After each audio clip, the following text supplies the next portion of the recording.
Bienvenido a tu podcast diseñado para que desarrolles todo tu potencial y vivas la vida en tus términos. Yo soy Luz Estela Jara, coach de mindfulness y de vida, y te comparto temas de interés para tu mejor estar como mindfulness, psicología positiva, compasión y bienestar emocional, entre otros, con la participación de invitados especiales, y todo para que conectes con presencia, compasión y amabilidad contigo y con los demás. Hola, estimados oyentes, muy bienvenidos a tu canal de bienestar, con herramientas, meditaciones, entrevistas y temas de interés para un mejor estar. El día de hoy estoy Luz Estela Jara. El doctor Ariel Alarcón hoy no nos acompaña por compromisos previos.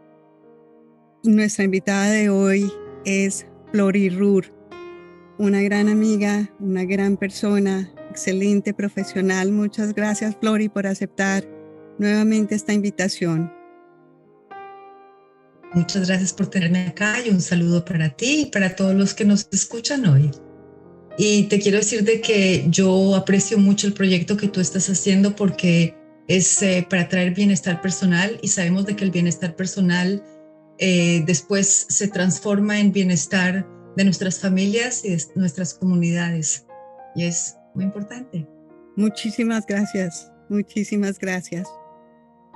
Flori terminó su pregrado y maestría en la Universidad Hebrea de Jerusalén y ha tomado muchísimos otros cursos, dentro de los que se encuentra mindfulness, psicología positiva, psicodinámica y terapia informada por trauma, entre otros. Tiene más de 30 años de experiencia, su práctica privada, y hoy en día se desempeña como supervisora clínica en programas de salud de Richmond en British Columbia, Canadá. Uh-huh. Gracias nuevamente, qué placer volverte a tener aquí hoy hablando de compasión y resiliencia.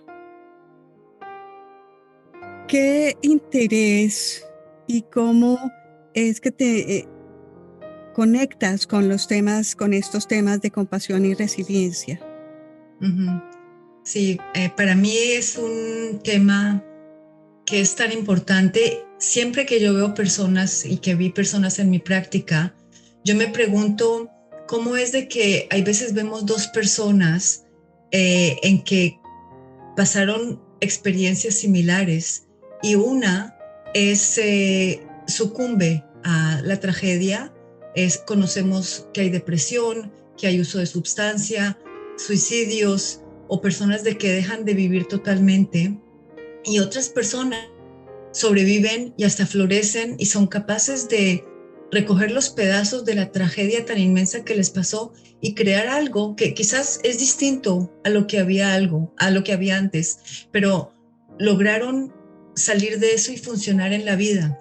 Entonces, siempre me ha interesado mucho cómo pasa esto o lo otro.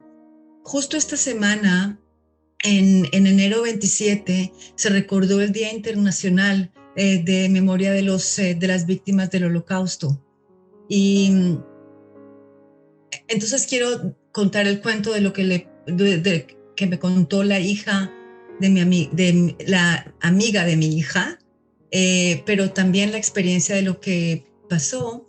En el Holocausto sabemos de que es desde 1941 a 1945, y ocurrió de que hicieron el genocidio de todos los judíos de Europa. Más de 6 millones de judíos fueron asesinados solo por ser judíos. Los nazis decidían quién era importante y quién podía seguir viviendo y qué vida no era valorable, y por eso había que matarlos. Todos los que no eran de la raza aria y de los que necesitaban ser para sobrevivir eran considerados como raza inferior o como enemigos del Estado. Entonces, los judíos fueron puestos en guetos, en donde morían de hambre y de enfermedades porque no tenían comida, no podían salir a trabajar, no tenían condiciones de higiene, no podían recibir ayuda médica. y morían. Y después los que quedaron los pusieron en los campos de concentración.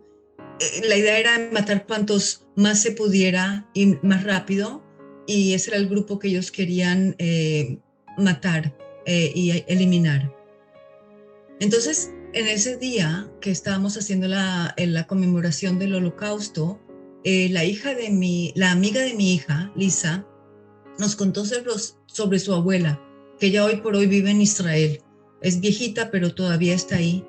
Y contó la historia escalofriante que le pasó a ella y que todavía sigue, todos los rezagos de todo lo que le pasó siguen todavía existiendo, porque sabemos que experiencias traumatizantes no es solamente para la persona que los vive, sino para todos los que están alrededor, Claro. y para generación en generación. Eso se queda.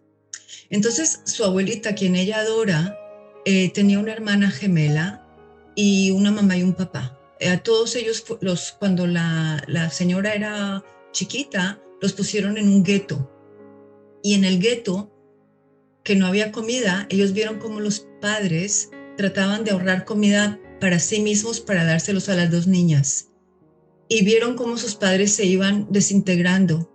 Y al final los dos fallecieron de hambre y de enfermedad en el gueto. Oh, wow. Terrible. Y las niñas después las sacaron del gueto y los pusieron en los campos de concentración. Ahora, no se sabe cómo lograron sobrevivir. Lo que ellas veían alrededor de ellas, día y muerte, era falta de respeto, falta de humanidad, muerte alrededor, ya sea porque llevaban a los judíos a los campos de a los cámaras de gas, o ya sea porque se morían de enfermedad. Todo el tiempo veían muerte, y liberaron los campos de concentración. Eso fue en el 45, y las lograron salir. Ahora, ellas eran gemelas, nunca se separaban ni un momento en su vida, y decidieron llevarlas en diferentes buses para sacarlas de ahí, del infierno. Y entonces una salió en el bus primero, la otra salió en el bus de atrás, y el bus primero, en donde iba la hermana, se cayó al precipicio. Ay, no. Y la hermana falleció. Ay, Todos los del tragedia. bus fallecieron. Sí. Y mira qué ironía. Sale del infierno de una cosa tan impresionante, viva, y se muere en un accidente de tráfico. Sí, sí. Terrible. Entonces la abuelita de Lisa llegó a Israel, y llegó con nada, llegó raquítica, llegó enferma, llegó con ese dolor en el alma de haber perdido todo, pero llegó viva. Claro. Y llegó con ganas de vivir. Y trabajó, y amó, y creó, hizo una familia, y con todo el trauma que tenía, fue una madre suficientemente buena, y todos sus nietos la adoran como Lisa adora a su abuelita. ¿Cómo hizo eso? Wow, increíble. Uy, muchas gracias, Flores, por compartir esta historia que nos devela pues el sufrimiento y las atrocidades que puede cometer el ser humano, pero también esa parte de resiliencia de qué herramientas son las que ella usa para seguir y avanzar y florecer, como estabas diciendo, acerca de la resiliencia. ¿Qué es en qué se apoya? ¿Cómo sale adelante? Uh-huh. Sí, y entonces, para tratar de entender eso, usamos primero que todo al psicoanalista Boris Cyrulnik, que él fue el que propuso el concepto de resiliencia. Él es el doctor psiquiatra y etiólogo de Francia, y lo interesante, él también fue víctima de los nazis. Cuando él era chiquito, una familia le tocó esconderlo mientras que se llevaban a sus padres, y sus padres fueron asesinados en los campos de concentración. Entonces él salió de ahí también dolido y sin padres, siendo una víctima. Entonces Cyrulnik dice de que resiliencia es lo contrario de fragilidad. Y él habla de que todos tenemos adversidad en la vida.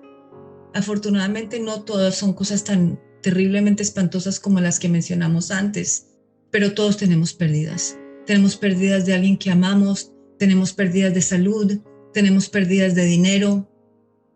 Vemos ahora con el coronavirus lo que está pasando. Perdimos libertad, perdimos seres queridos. Y en esencia perdimos todo el esquema de lo que era, porque esto ya no es igual. Entonces perdimos toda una forma de vida que teníamos. Y el tema de la incertidumbre, que es otro tema maravilloso, nos tiene aquí, y una de las herramientas nuevamente sería la resiliencia. Entonces, disculpa, te interrumpí ahí. Oh, perfecto. Entonces, él habla de que cuando tenemos ambientes de que son previsibles, controlables y explicables, de que tenemos sentido, el estrés que tenemos es menos. Pero desafortunadamente vemos muchos casos en que no tenemos. Y Correcto. ejemplo, lo que nos está pasando ahorita, ¿sí? No son previsibles, no es controlable y ni siquiera es explicable. Entonces ahí el estrés sube mucho. Y entonces, otra vez, ¿qué es lo que hacemos? La doctora Lucy Hone, que ella es una investigadora y escribe sobre resiliencia, ella también carga desafortunadamente un peso terrible, una tragedia. Ella cuenta algo muy triste, que fue que ella perdió a su hija en un accidente de tráfico cuando su hijita iba con la amiga y la mamá, que era la que estaba manejando, en un carro. Tuvieron un accidente terrible y las tres fallecieron. Y entonces ella misma estuvo revisando, entonces, ¿qué es lo que ayuda? Por supuesto que cada persona es diferente y a cada persona le ayuda diferentes cosas, pero ¿qué es lo que generalmente ayuda más o ayuda menos a ser resiliente?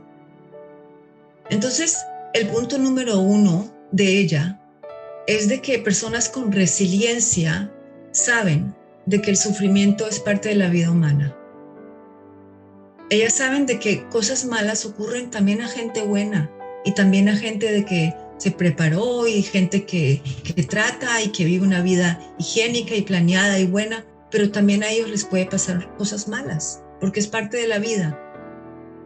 Entonces, no es que uno está esperando recibir algo malo, pero si algo malo pasa, uno sabe, pues sí, puede pasar, se rompió, y ahorita entonces el mindset, la forma en que estamos pensando es, ok, pasó, entonces ¿a dónde vamos con esto? Ahora, una cosa importante de acordarnos es que los tiempos modernos no nos ayudan a estar con ese mindset, porque las redes sociales nos muestran todo el tiempo la vida perfecta. Uh-huh.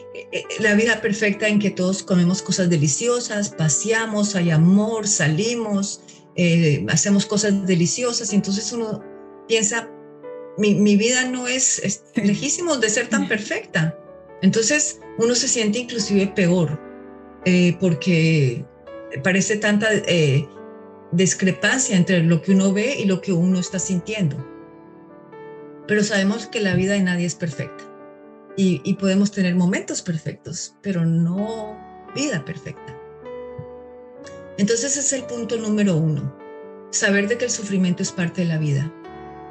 El punto número 2 es que las personas con resiliencia escogen con mucho cuidado a dónde dirigen su atención y energía.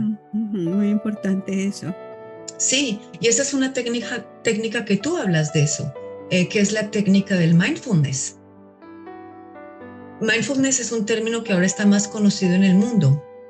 Es una técnica que es observar con atención plena la realidad de lo que nos está pasando en el momento presente, sin juzgar y con aceptación. Qué maravilla traer eso a colación. Sí, claro. Y yo de pronto consideraría que más que una técnica es un estilo de vida, una forma, una perspectiva diferente de asumir nuestra vida.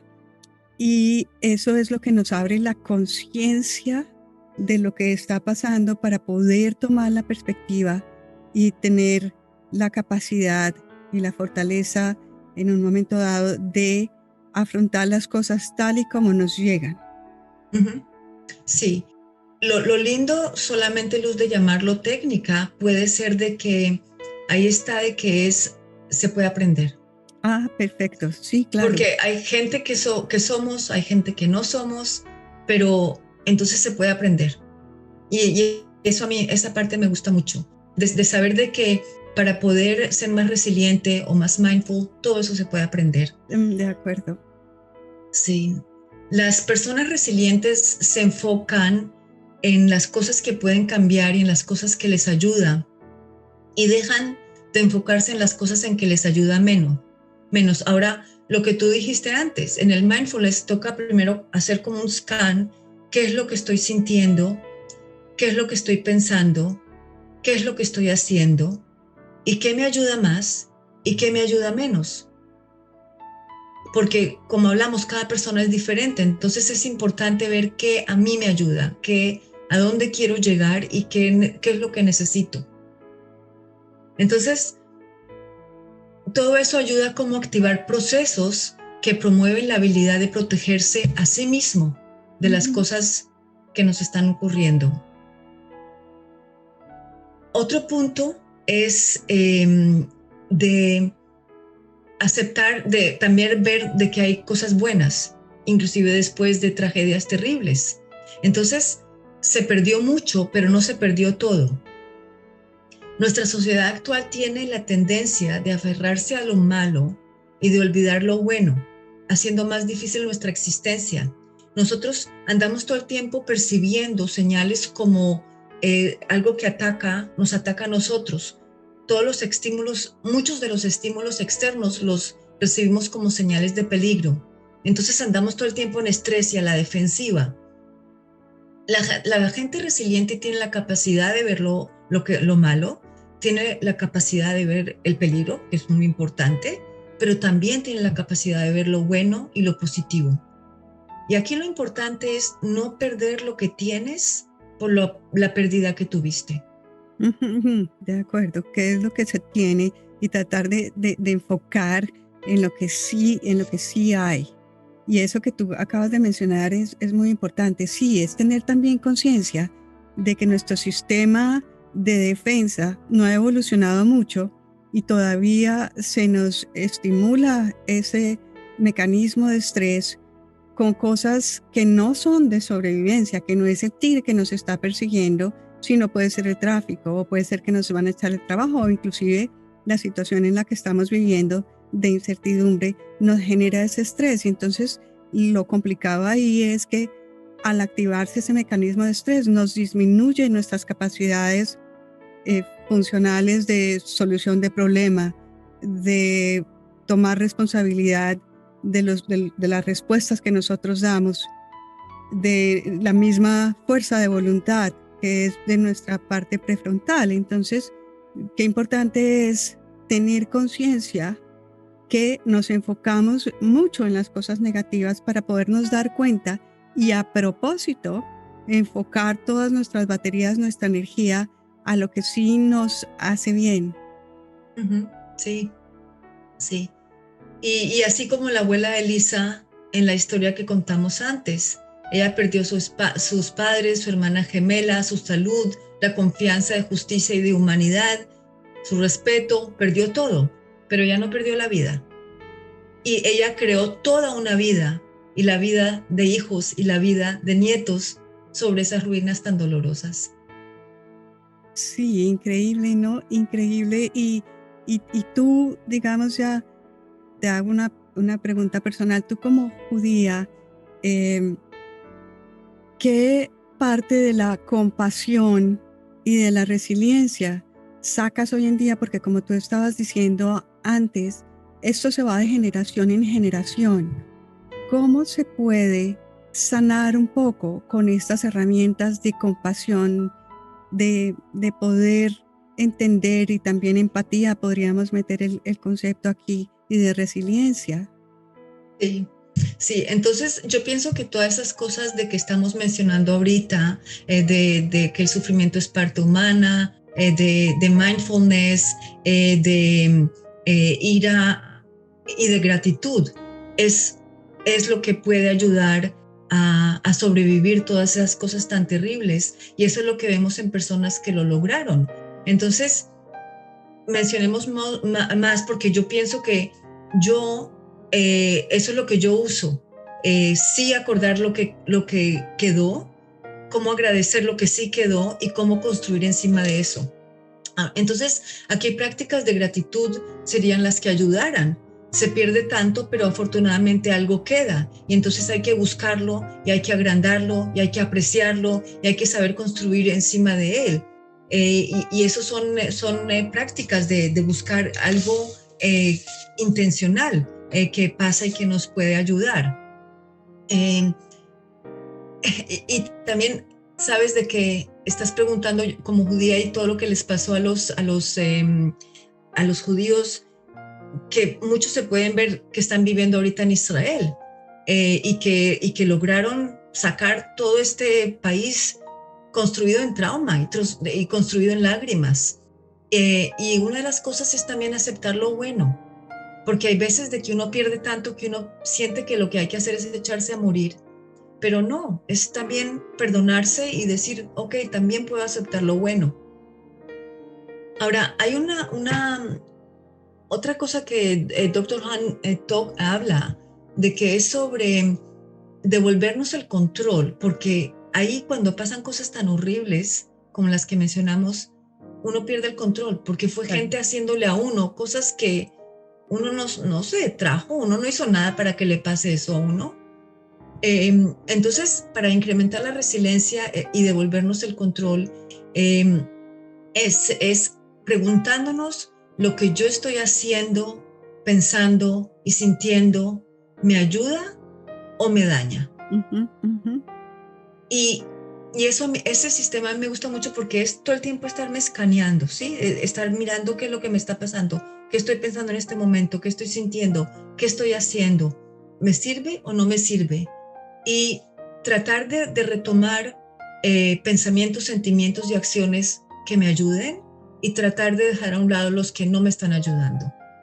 Para eso toca usar compasión, y es compasión de mí mismo y compasión de los demás. Entonces, eso es crucial, tener esa autocompasión. Ahora, es importante que todos estos elementos que estamos hablando se pueden aprender, se pueden practicar, podemos poner nuestra mente en ellos para saber de que uno sí puede mejorar en eso. Porque se necesita, o sea, hay veces uno, ¿qué más le puede quedar a uno si uno no tiene cómo construir? Ahora, yo sí quiero un poquito contar sobre el trabajo de doctor Dan Siegel, que él es profesor de psiquiatría de la Universidad de California, de la UCLA. Él hace un trabajo maravilloso sobre el desarrollo neurocientífico del afecto. Él habla de empatía como la base para desarrollar resiliencia, que tú hablaste de empatía antes. Y cómo ahí es la base en que se hace la conexión entre los dos. La empatía se puede desarrollar. También hay ejercicios para desarrollar empatía, porque sabemos de que hay gente que la tiene más y que la tiene menos, que la usa mejor y que la usa menos mejor. Entonces se puede aprender. Él habla de diferentes niveles para lograr empatía. En el nivel más alto, o sea, empecemos desde la base, es considerar lo que está pasando a la otra persona. ¿Sí? O sea, yo considero lo que está pasando la otra persona. Ahora, ¿me puedo imaginar lo que yo sentiría si yo estuviera en su lugar? No estoy en el mismo lugar de la persona, pero me puedo imaginar qué es lo que le está pasando. Y puedo tener un entendimiento empático de cuál sería su estado mental, el estado mental de la persona que está pasando por lo que está pasando. Y puedo tener preocupación empática. Uh-huh. Ahora, ¿qué es la preocupación empática? Es cuando veo que la otra persona está sufriendo y yo abro una ventana de consideración y de cuidado en que yo quiero reducir el sufrimiento de esa persona. O sea, yo quiero llevar mi sentimiento y mi entendimiento de esa persona a acción. Quiero hacer algo. Y eso es compasión. Y eso lleva compasión. Y es que eso que tú mencionas es parte clave. Sí se puede desarrollar, sí se puede fortalecer. Hay diferentes partes del cerebro encargados de la empatía, de la compasión, y algo que no hemos hablado, pero que es muy importante, y es la perspectiva de los pensamientos y de las creencias de las otras personas, que es el término de mentalización. Y entonces cuando queremos fortalecer, porque digamos que las personas que pueden cometer esos actos tan aterradores, debe haber alguna carencia en sus cerebros, que no alcanzan a tener eso que acabas de mencionar de empatía y tener esa resonancia, y mucho menos poder ir a tomar acción para solucionar o para aliviar el sufrimiento o el dolor. Entonces, sí se puede. Se ha demostrado a través de muchos estudios cómo se puede fortalecer cada una de esas áreas del cerebro. La doctora Tania Singer se ha dedicado a esos estudios. Y entonces la importancia es cómo podemos hacer para que todos estemos un poquito mejor, que también el doctor Sigal pone un término que me parece muy lindo, que es muy. M de mí en inglés y we de nosotros. Entonces yo no es mi, yo, mío, sino muy es yo y nosotros, porque pues todo lo que cada uno hace obviamente le está afectando al resto. Entonces, ¿cómo por colectividad podemos hacer un we y estar mejor, florecer, como tú dices, estar más amables, más amorosos? Es que esas energías de esas emociones positivas vibran a niveles mucho más altos que las energías de tristeza, de rabia, de angustia. Y no es tan fácil como decir, sí, bueno, entonces seamos empáticos, o bueno, seamos compasivos. Hay que ir un poco más allá. Es trabajo, hay que mirar cómo se hace, pero sí hay procesos, sí hay esperanza. Podemos ser mejores como seres humanos, tenemos esa capacidad maravillosa que se llama inteligencia, que podemos cultivar, que podemos sembrar y recoger cosechas maravillosas. Sí, y como tú estás diciendo, así como se puede aprender la empatía y prenderla en lugares horribles, porque tú estás hablando de qué es lo que le pasó a cada persona que logró hacer cosas tan espantosas. No podemos pensar que cada uno tiene un cerebro patológico, pero hay una sociedad patológica, o hubo algo que hizo que se les apagó la empatía. Entonces sabemos de que se puede apagar y se puede prender.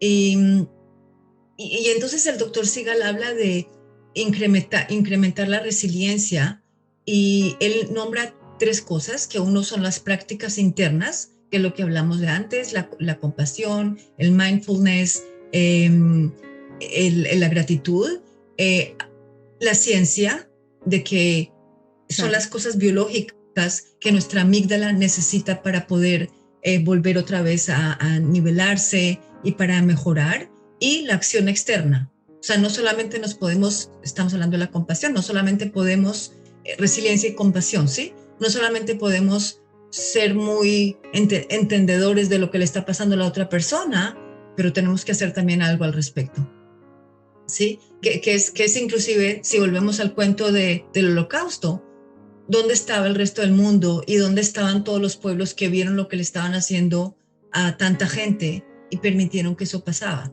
O sea, entenderlos y decir qué lindo y pobrecitos no es suficiente. ¿Dónde estaba cada persona? Y entonces eso está pasando también, como tú dijiste, en nuestra sociedad. Algo para revisar y algo para entender. Y ahí yo en el colegio era muy mala en historia.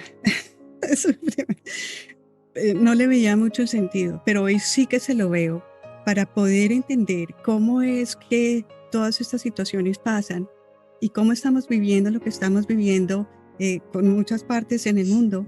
en Venezuela, en Brasil, en el mismo Estados Unidos, en el Medio Oriente, en muchas partes del mundo, hay una explicación, pero lo lindo de aquí es que poder entender no es quedarnos ahí o quedarnos en la rabia o en el malestar de lo que está sucediendo, sino entender y mirar cómo podemos hacer mejor las cosas, cómo podemos fortalecer las cosas que sí estamos bien y echarle el aceite o poder usar las herramientas necesarias para que estos vehículos de seres humanos que somos podamos ser mejores y darles un mejor estar a nosotros mismos y a todo el mundo. Por hoy se nos acaba el tiempo. Lori, muchas gracias. Qué conversación tan amena y qué maravilla de conocimiento. Tu sabiduría siempre es muy bienvenida a este programa. Muchas gracias. Gracias que me tuviste y que estés muy bien. Muchas gracias Y hasta luego a todos. Muy gentiles por su audiencia. Esperamos como siempre que esto sea de utilidad. Si quieren ver más información, por favor vayan a nuestros canales de las redes sociales. Tenemos allí muchas más informaciones, meditaciones, herramientas. Cualquier pregunta es muy bienvenida, cualquier comentario muy apreciado. Un abrazo muy fuerte y nos encontramos en el próximo episodio. Hasta luego.